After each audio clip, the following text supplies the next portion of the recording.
Olivier, sois le bienvenu. Sois le bienvenu parmi nous.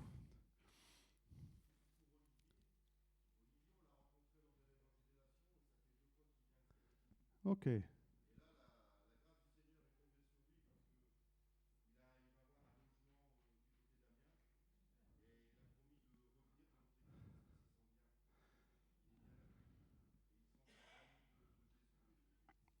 Merci Seigneur. Merci Seigneur.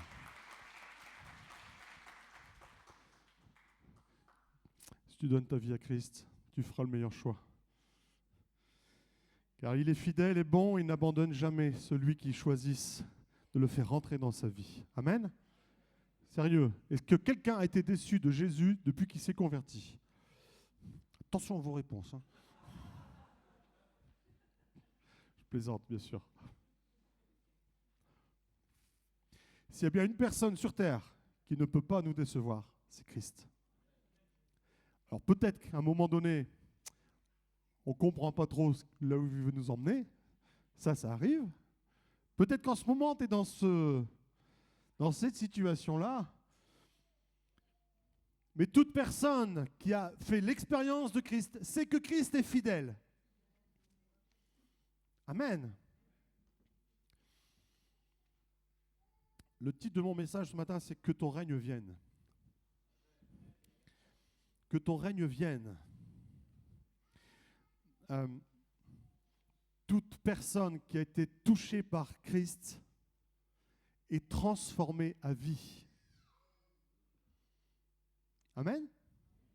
Toute personne qui a rencontré Christ a été transformée à vie. Nous allons prendre Luc chapitre 11 verset 2, c'est quand les disciples demandent à Jésus « Apprends-nous à prier », il commence par cela. « Père, que ton nom soit sanctifié, que ton règne vienne. » Nous avons vu la semaine dernière qu'on ne s'approche pas de Dieu n'importe comment, que nous avons affaire à un Dieu 3 fois saint. Amen. Je voulais vous poser la question, puis bon, allez, je vous le dis direct. Je ne voulais pas mettre mal à l'aise ceux qui ne se rappelaient pas. Mais, donc on ne s'approche pas de Dieu n'importe comment. Que ton nom soit sanctifié. Pour s'approcher de Dieu, il faut déjà savoir à qui nous avons affaire, que nous avons affaire à ce Dieu 3 fois saint, au-dessus de tout, qu'il est l'autorité suprême, qu'il est le créateur de toutes choses. Amen. Bon, les anciens, ils vont savoir de quoi je parle, mais il y a pas mal de nouveaux. J'aimais cette image. Imaginons que l'univers soit l'espace de cette salle.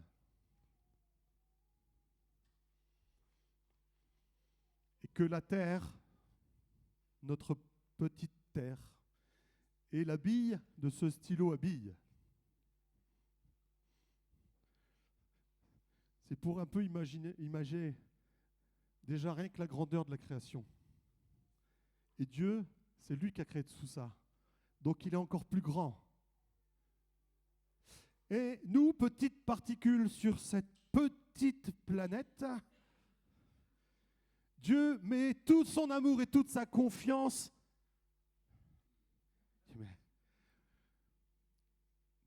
Lui, le grand, pas le grand. Ça y est, ils ont un sujet pour la journée, c'est bon. L'Éternel, le Tout-Puissant, le 3 fois Saint, celui qui a créé toutes choses, l'immensément grand, va donner tout son amour dans l'immensément petit. Nous, petites particules, Dieu nous remplit de son amour. Rien que pour ça, on peut reprendre une heure de louange. Non?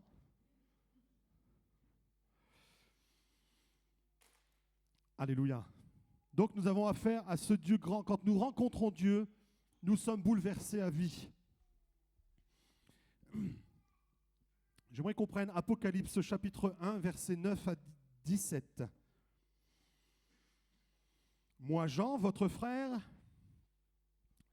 et qui est part avec vous à la tribulation et au royaume et à la persévérance en Jésus, j'étais dans l'île appelée Patmos, à cause de la parole de Dieu et du témoignage de Jésus.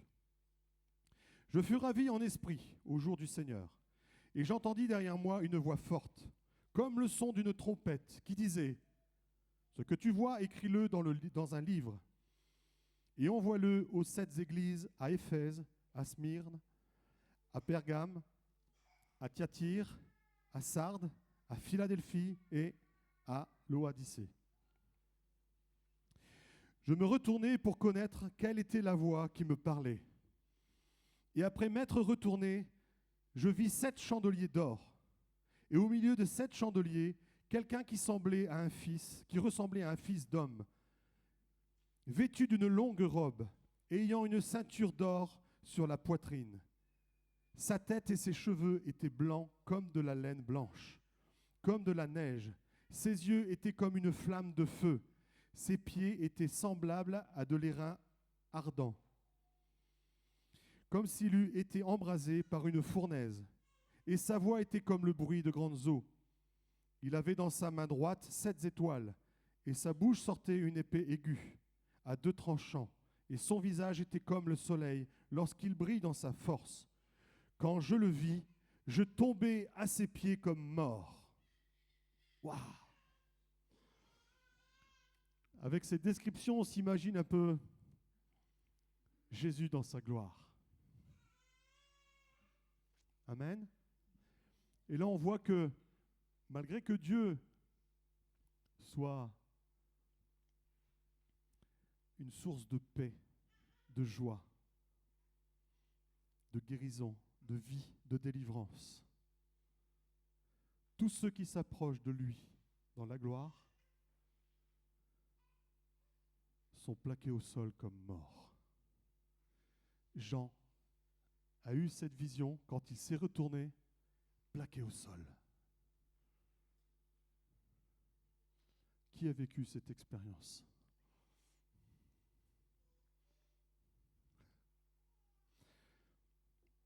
Nous devons vivre cette expérience qui va venir nous traumatiser, nous marquer à vie, où il y a une rencontre avec Dieu. Et cette rencontre, ce traumatisme va faire que, peu importe ce que tu vas vivre, tu resteras accroché à lui.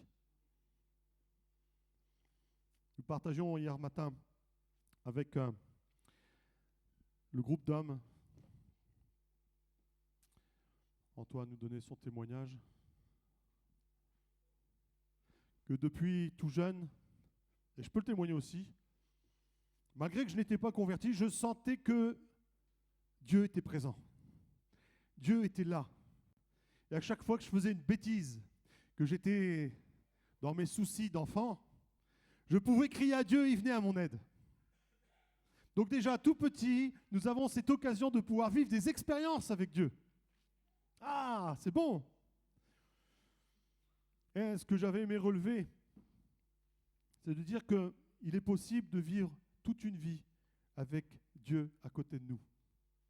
De vivre des expériences avec Dieu à nos côtés. Beaucoup de gens que nous allons évangéliser, à qui nous allons témoigner, vont vous exprimer qu'ils ont déjà vécu des expériences telles que ça, qu'ils ont déjà vu Dieu agir dans leur vie. Et nous, en tant qu'évangéliques, souvent on dit « Mais non, c'est pas ça la vie, t'es pas né de nouveau, c'est pas possible ». Si, c'est possible, mais Dieu est à côté. Et le désir de Dieu, c'est de ne plus être à côté, mais d'être en nous. Et que nous vivions pleinement en nous, en communion avec lui. C'est ça le plan de Dieu. Que nous soyons un. Jésus l'a dit à ses disciples.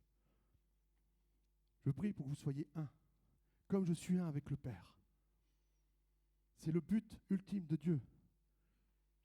Le Tout-Puissant veut faire un avec les petites particules que nous sommes. Amen. Mais imaginons ce miracle extraordinaire, ce puissant esprit qui a créé l'univers, qui a créé la terre, qui a créé la vie, cet esprit se fait suffisamment petit pour être en chacun de nous. Rien que ça, c'est un miracle extraordinaire. Amen.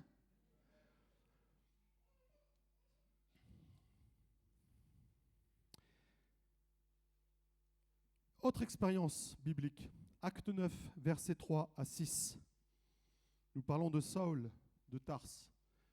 Saul de Tarse, mandaté par les religieux juifs pour aller arrêter tout chrétien qui prêchait cette nouvelle doctrine, de les arrêter et de les déporter. C'était les premiers camps, hein. Puis les chrétiens se faisaient décimer. Donc Saul de Tarse était en route vers Damas. Comme il était en chemin, il s'approchait de Damas. Tout à coup, une lumière venant du ciel resplendit autour de lui. Il tomba par terre et entendit une voix qui lui disait « Saul, Saul, pourquoi me persécutes-tu » Il répondit « Qui es-tu, Seigneur » Et le Seigneur dit « Je suis Jésus que tu persécutes. Il te serait dur de regimber contre les aiguillons. » Tremblant et saisi d'effroi, il dit « Seigneur, que veux-tu que je fasse ? Que veux-tu que je fasse ?» Le Saul, le persécuteur, je vais dire un mot choquant exprès pour, le Hitler des pharisiens, qui avait la mission d'éradiquer tous ces chrétiens. Cet homme mandaté d'une certaine autorité dans son pays pour manger du chrétien, cet homme a cette révélation glorieuse de Jésus lui-même aussi. Et cet homme, toute autorité qu'il était, tombe tremblant de peur. Tremblant de peur.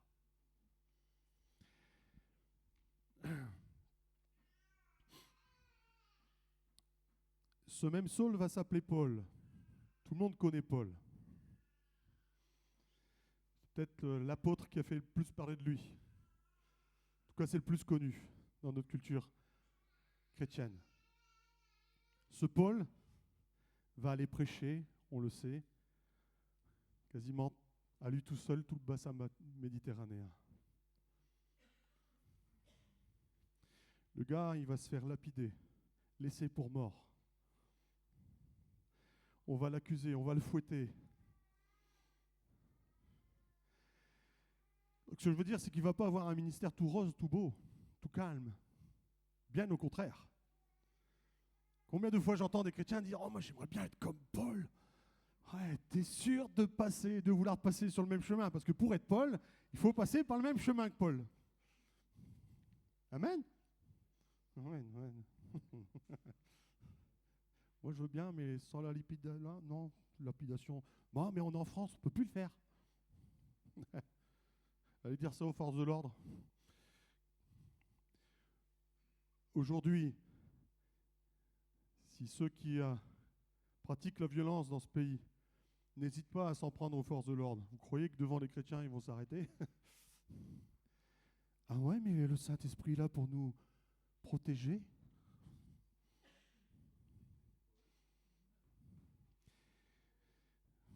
On n'a jamais dénombré combien de chrétiens sont morts depuis que Jésus est parti. Mais il doit y en avoir une sacrée flopée. Bien souvent, notre calendrier occidental a un saint pour chaque jour. Aujourd'hui, c'est la Saint-Bruno d'ailleurs. Bonne fête moi-même.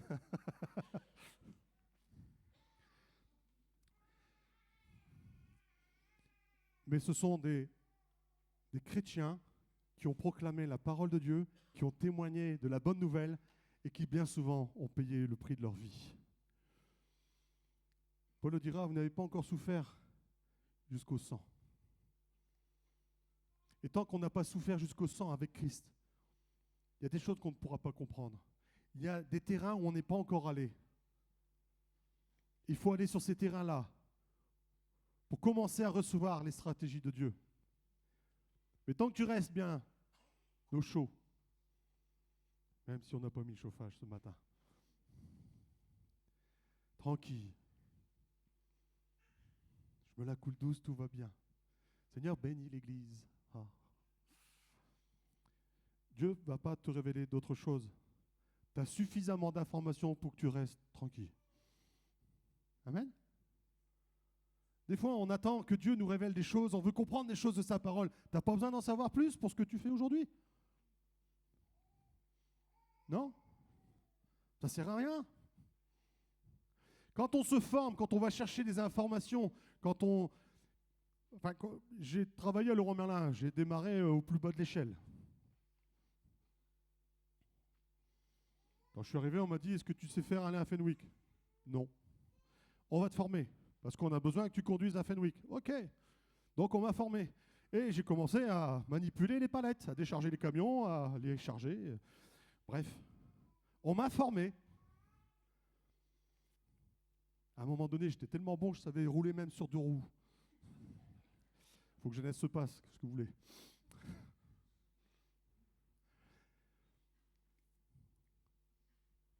Et puis, au fur et à mesure, à un moment donné, j'ai commencé à rentrer dans la vente. Et là, on m'a appris à vendre, à communiquer avec le client. C'était une de mes premières formations. Savoir mieux communiquer avec le client. J'ai dit, c'est quoi ce truc de balle?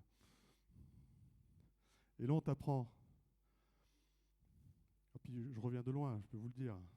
Je demandais à mon épouse combien mes mots étaient chers il y a quelques années. Mais ils m'ont formé, pourquoi? Parce qu'ils avaient décidé que, voyant le zèle que j'avais, que je pouvais monter. Et au fur et à mesure que tu montes, on te forme. Mais avec Dieu, c'est pareil. Je ne veux pas prêcher la méritocratie, mais Dieu ne va pas te former à être apôtre si tu ne bouges pas de ta chaise. Je prends... Hein? On se comprend. Dieu veut utiliser chacun de nous. Dieu veut former chacun de nous. Dieu veut révéler ses secrets à chacun de nous. Mais si chacun de nous, on cherche son royaume de tout son cœur. Et je pense, avec ce message, qu'il nous faut aspirer à avoir ce genre de révélation qui nous plaque au sol, qui nous met tremblants.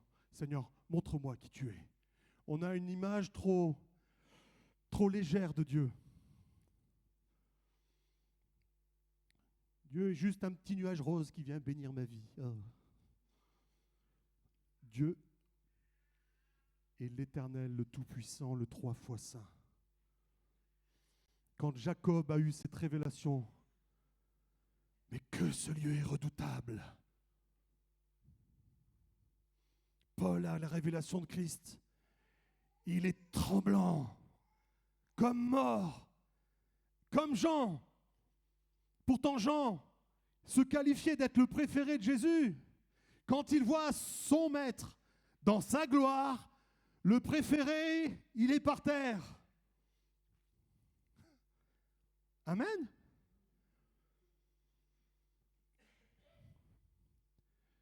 Mais aujourd'hui, je pense très sincèrement que l'Église occidentale, l'Église de France et particulièrement l'Église de Douai a besoin d'avoir ce genre de révélation de Jésus glorifié, que tous tombent par terre tremblants, parce qu'on aura réalisé à qui nous avons affaire. Et je vous promets qu'après, mais il peut t'arriver n'importe quoi dans ta vie, tu ne lâcheras pas la main de Dieu. Tu seras tel un Job, maudit Dieu et meurt. Non, Job a tenu sa foi jusqu'au bout, parce qu'il connaissait Dieu. Est-ce que l'on connaît sincèrement Dieu? Ou est-ce que tu as fait juste une petite expérience de Dieu? Je ne veux pas diminuer les expériences que nous avons pu vivre. Et ça brûle en moi depuis des semaines, pour ne pas dire des mois. Mes prières sont animées de cette phrase. Que ton règne vienne! Que ton règne vienne dans ma vie, que ton règne vienne dans cette église, que ton règne vienne sur nos tristesses, que ton règne vienne sur nos découragements, que ton règne vienne sur la France. Que ton règne vienne. Car quand Jésus vient, tout le monde, et c'est prophétique, ça arrivera un jour, tout genou fléchira devant lui. Tout genou fléchira devant lui. Même Mélenchon, il posera le genou. Degré ou de force, il plongera le genou. Personne ne tiendra devant Christ. Amen. C'est ce que la parole nous dit, c'est ce que nous croyons. Nous croyons que la parole est vivante, qu'elle est vraie, qu'elle est vérité. Oui, non. Quand Jésus reviendra, pour la fin des temps, tout genou fléchira devant lui. Alléluia. Je pense que les premiers à fléchir devant Christ, c'est à nous. C'est à nous d'y passer. Et ma prière ce matin, c'est que nous puissions avoir ce désir brûlant dans nos cœurs. Seigneur, révèle-moi qui tu es. Je ne veux pas avoir l'image d'un Dieu accessoire, un Dieu juste bien-être qui vient agrémenter ma vie, mais je veux voir ce Dieu qui me bouleverse et qui me donne ce feu pour aller changer le monde. Amen. Et c'est, que ce soit Pierre, Paul, Jacques, Jean, croyez-vous qu'il y en avait un qui était plus grand, plus qualifié, meilleur que vous, que nous? J'aime lire le témoignage de Smith Wigglesworth. Le mec, il était illettré, plombier. Il a appris à lire avec sa Bible. Aucune formation, il n'a pas fait des années de théologie, le gars. Mais quand il a eu la révélation du Seigneur, waouh, le Saint-Esprit s'est manifesté à travers lui d'une manière puissante. 17 résurrections. Des miracles à foison. N'est-ce pas ça que nous voulons vivre? Moi, c'est ce que je veux vivre. Excusez-moi, mais j'en ai marre de vivre des cultes, semaine après semaine, qui se ressemblent, où il ne se passe rien. Enfin, rien. Il ne se passe pas rien. On a encore eu des témoignages ce matin. Merci Seigneur. Mais quand on lit ce que Dieu est capable et ce qui se passe ici-bas,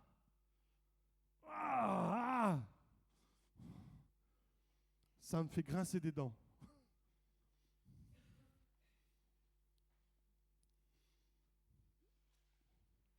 Et en ce moment, je me mets en mode casse-pied avec Dieu.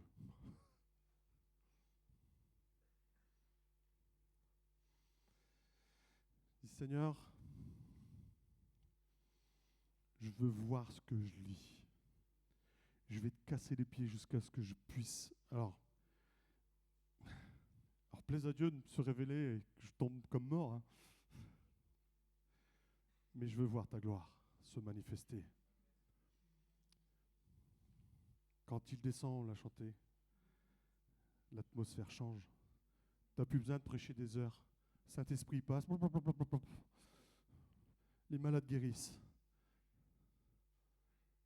Quand Dieu vient, ça se voit. Il n'y a pas besoin de l'expliquer, ça se voit. Tout le monde sait que là, c'est Dieu. Ça ne peut pas s'inventer. Ça ne peut pas s'imiter. Quand Dieu est là, Seigneur. Alors je vous avouerai je suis passé par toutes les questions possibles. Peut-être qu'on est trop pécheur. On a trop fait de ci ou pas assez de ça. Mais quand je lis les hommes dans la Bible, je dis en fait, Seigneur, on n'est pas pire qu'eux, on n'est pas mieux qu'eux. Donc Seigneur, fais tomber ta grâce. Amen. Et je pense que c'est déjà un désir. Si Paul a eu la révélation de Dieu, c'est parce que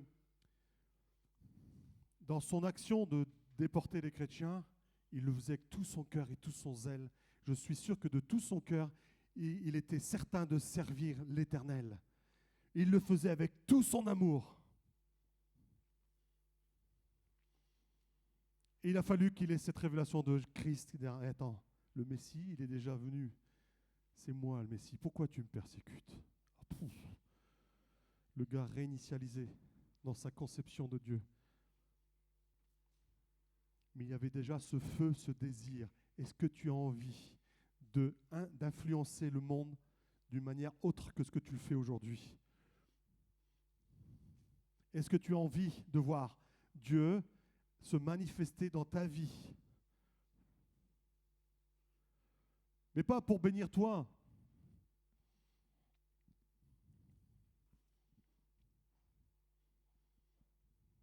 Bien souvent, c'est ça le problème. C'est vous recevez pas parce que vous ne demandez pas, dit Jacques.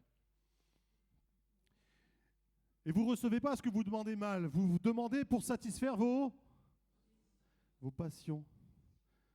Ah, qu'est-ce qui te passionne? Seigneur, renouvelle ma passion de toi. Que ton règne vienne dans mon cœur. Que ton règne vienne. Que ton règne vienne. Et si on continue là, le schéma de prière que Jésus a donné, après ça coule tout seul. Donne-nous notre pain, et ainsi de suite. Tout le reste vient, ça coule de source. Mais d'abord, que ton règne vienne. Je sais que tu es le 3 fois saint, que tu es l'Éternel des armées, que tu es le redoutable, mais que ton règne vienne. Descends, Seigneur, descends dans ma vie, descends sur ma famille, descends sur mon village, descends, que ton règne vienne. Que ton règne vienne. Si nous avons réellement été touchés par Dieu, nous devons avoir ce désir. Ah, ils ne sont plus là, les tourtereaux, là.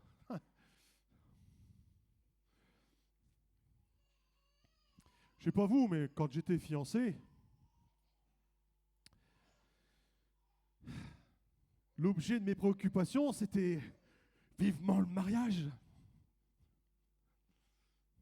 On est pressé d'être avec la personne. Quand il y a eu cette déclaration d'amour, quand deux êtres se déclarent qu'ils s'aiment, qu'ils sont amoureux les uns les autres, tout de suite, ce qu'on a envie très vite, c'est d'être ensemble, de vivre ensemble, d'être unis par les liens du mariage et de commencer à construire ensemble. Amen. Mais ça doit brûler. Oh, je me rappelle, ça va être dur, on ne va pas se voir pendant 3 jours. J'ai eu une période où il y a eu le service militaire. Pendant 1 mois, je ne vais pas te voir. Elle m'écrivait des lettres tous les jours. C'était du temps où on pouvait recevoir des belles enveloppes avec des petits cœurs et tout. Il y avait du parfum sur les lettres. Ouais, mais aujourd'hui, vous avez Facebook, hein, désolé, les gars.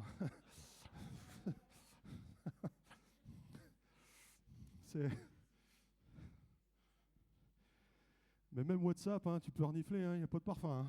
Hein.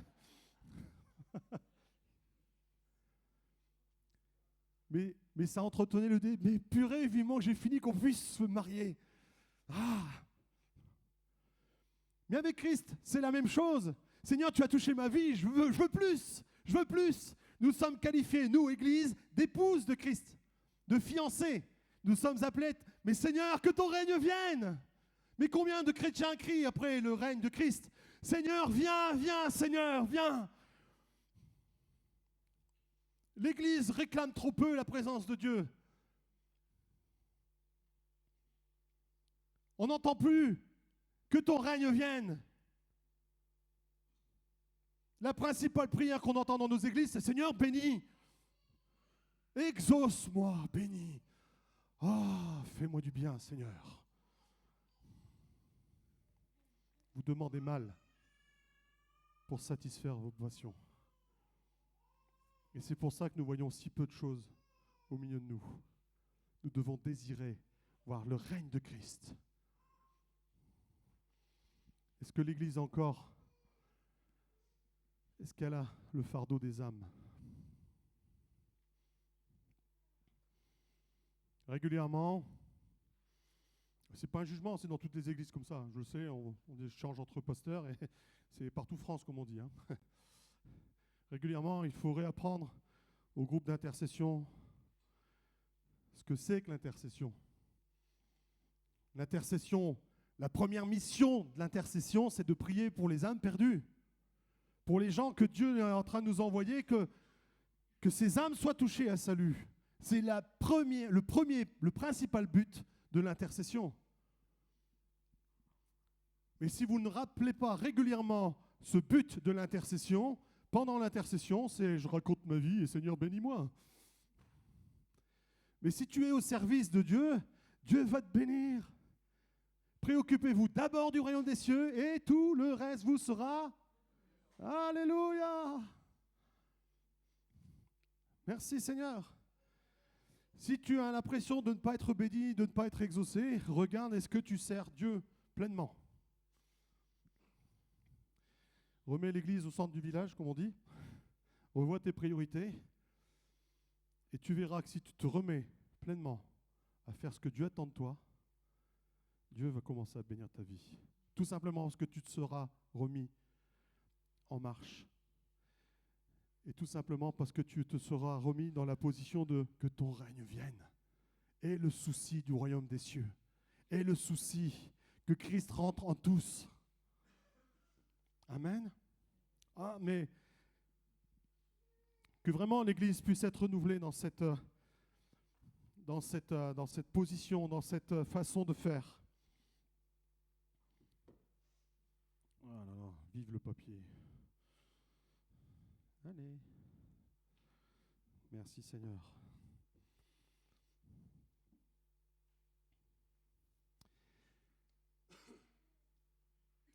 Nous devons être renouvelés dans ce désir de voir Christ régner dans cette église, dans cette région, partout où Dieu nous envoie. Amen. Quand Pierre et Jean arrivent devant le temple, qu'ils sont devant un boiteux, il leur fait l'aumône. Écoute, on n'a ni or ni argent, mais ce qu'on a, on te le donne. Au nom de Jésus, lève-toi et marche. Mais je me rappelle mes premiers temps de conversion. Mais j'en ai rêvé, lève-toi et marche. Mais j'aspirais à ça. On était toute une équipe, je me rappelle, on allait évangéliser en Cambrai. Et dès qu'on voyait au nom de Jésus, bon, il ne se passait rien, mais il y avait cette envie, ce désir. Est-ce qu'aujourd'hui, j'ai toujours ce désir que le règne de Christ vienne transformer la vie de ceux que l'on croise? Si nous n'avons plus ce désir, cette aspiration, ce soupir, alors nous sommes ce que Jésus nous a dit lors d'une parabole. Alors nous sommes comme le sel sans goût. Si le sel perd sa saveur, si le sel n'a plus de goût de sel, ça ne sert à rien de saler. Ton assiette sera blanche, tu n'auras toujours pas de goût de sel. Si l'Église n'a plus de goût, et c'est ce qui est arrivé pour l'Église traditionnelle, on rentre dans une certaine liturgie, dans une certaine religiosité, on perd la puissance, on perd le goût. Et aujourd'hui, on est dans une société qui se fiche pas mal de la religion, qui met Dieu dehors. C'est normal. Pendant des années, on a montré une église sans goût. Voire même, parfois, elle avait un goût amer, parce qu'elle a procuré des guerres de religion. Elle a poussé au crime. Elle a poussé à l'escroquerie. Quelle est l'image que l'on veut donner aujourd'hui dans nos quartiers? Seigneur, que ton règne vienne dans nos églises, que ton règne s'étende dans nos vies, que l'on puisse retrouver cette saveur qui va donner le goût à tout le monde de se donner à toi, de se donner à Christ, pas forcément de venir ici, mais de se donner à Christ. Amen. Que Christ règne dans les cœurs. Apocalypse 22, 17 nous dit « Et l'Esprit et l'Épouse disent « Viens ». Et que celui qui entend dise viens, et que celui qui a soif vienne, que celui qui le veut prenne de l'eau de la vie gratuitement. Quand on est touché par Christ, nous disons à Christ, viens. C'est notre désir, viens. Nous aspirons à voir Christ, viens. Viens Seigneur, viens Seigneur. Amen. Comme toutes ces personnes qui ont vécu au temps de Jésus, pendant son ministère terrestre, combien sont venus chercher Christ? Il faut que tu viennes. Mon serviteur est malade. Il faut que tu viennes. Viens, que ton règne vienne. Apocalypse 22, verset 20. Celui qui atteste ces choses dit, oui, je viens bientôt. Amen. Et j'en finis en disant, viens Seigneur Jésus. Viens Seigneur Jésus. Je n'irai pas plus loin ce matin. Parce que tout ce qui sera ajouté, ça sera juste du blabla. Et je ne veux pas faire de blabla. Si vous êtes OK avec ce qui a été prêché, j'aimerais qu'on prie, qu'on réclame, Seigneur, que ton règne vienne. Seigneur, viens. Viens dans nos vies. Viens dans nos cœurs. Renouvelle, Seigneur, le vouloir et le faire. Renouvelle notre premier amour. Renouvelle, Seigneur, notre faim et notre soif. Seigneur, nous voulons te voir agir. Seigneur, viens te révéler. Seigneur, j'aimerais pouvoir faire que chacun fasse cette expérience de voir ta gloire. Seigneur, nous plaquer au sol comme morts, tremblants, parce que nous réalisons ô combien tu es grand, ô combien tu es puissant, ô combien ton amour est immense, ô combien nous avons besoin d'être transformés. Père, que ton règne vienne. Que ton règne vienne pendant nos temps de culte. Que ton règne vienne pendant que chacun te prie dans le secret. Que tous soient transformés. Que tous soient touchés. Que chacun, Seigneur, ait son cœur attiré à toi. Viens attirer la fiancée que nous sommes. Viens, nous, Seigneur, nous renouveler dans notre amour. Nous voulons soupirer après toi, Seigneur, comme jamais nous avons soupiré. Seigneur, nous voulons que ton règne vienne. Que ton règne vienne, Jésus. Que ton règne vienne sur nos familles, que ton règne vienne sur nos enfants, que ton règne vienne dans nos quartiers, que ton règne vienne là où nous travaillons, que ton règne vienne dans nos agglomérations. Au nom de Jésus, que ton règne vienne sur cette région, que ton règne vienne sur ce pays, que ton règne vienne sur notre gouvernement, que ton règne vienne, Jésus. Dans ce monde qui ne pense qu'à envoyer des missiles et à détruire tout ce que tu as créé, que ton règne vienne. Que ton règne vienne. Que ton règne vienne. Élevons nos voix ensemble. Commençons à prier. Manon, si tu peux te mettre au piano, s'il te plaît. Que ton règne vienne, Seigneur. Que ton règne vienne.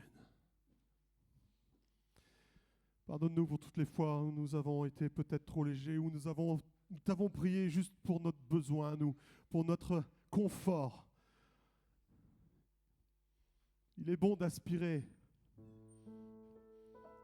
à avoir le cœur en paix, à avoir une maison en paix, à avoir un conjoint sauvé, à avoir des enfants sauvés en Jésus. Il est bon d'aspirer à tout ça.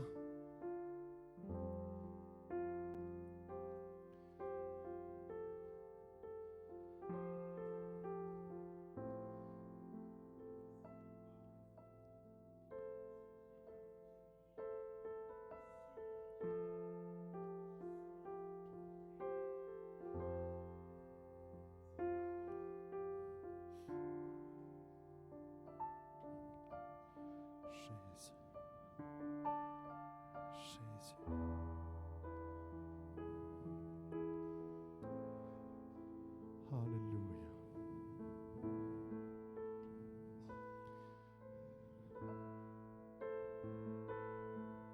Ouvrons nos cœurs ce matin. Seigneur, nous partirons que tu nous aies bénis. Je ne te parle pas de la petite bénédiction qui vient comme une pommade nous faire du bien pour la semaine. Je te parle d'une révélation particulière de ta grâce, de ta gloire. À l'image de Paul, à l'image de Jean et bien d'autres. Seigneur, viens nous révéler qui tu es. Révèle à ton assemblée qui tu es. Père, Moïse, quand il montait sur la montagne, quand il redescendait, son visage rayonnait. Le peuple d'Israël avait peur de le regarder tant il rayonnait parce qu'il avait passé tant de temps dans ta présence, devant ta gloire. Nous voulons nous aussi rayonner. Oh, nous savons qu'avec tout ça, il y aura de la persécution, il y aura de l'opposition. Mais Seigneur, je ne veux pas me préoccuper du diable ce matin. Qu'il reste là où il est.